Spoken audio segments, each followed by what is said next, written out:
मो ना Satyanarayan Tripathi additional public prosecutor attached to first additional session जज पुरी 8 हाँ कौन कौन चंदन बेहरा हत्याकांड पर आज गुरुत्वपूर्ण राय बड़ निश्चित अतिरिक्त दौरा जज सैकत पात्र इजलास यहाँ विचार करा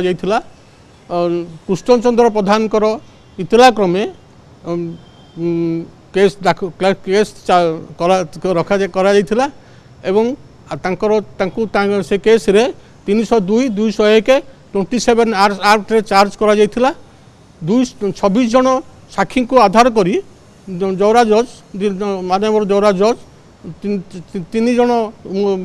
मुदला को यावज्जीवन दंड 302 रे दंडित करछंती 201 रे 2 जन को ब्रज एवं जगा को एवं 36 धारा रे 3 जन को जाकं को दंडित करछंती समुदाय 3 जन दंडित हेले बाकी अन्य मान को खलास प्रमाण अभाव में खलास कर दिया गला। चंदन बेहरा को हत्या करा जायथला। चंदन बेहरा को खुशी रेस्टोरेंट पाखे एमाने समते मिसिकी 3 जन जाक खंडा भुजाली फारसारे हाणिथिले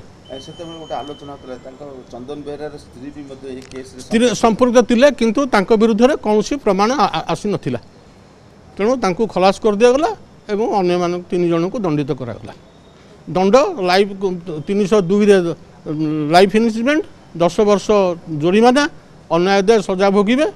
एवं 201 रे 2 वर्ष 37 आर्म्स एक्ट 2 वर्ष दंडित करा गला। 8/1/2017 मसीह आक्यूज थिले 7 जन खंड आक्यूज थिले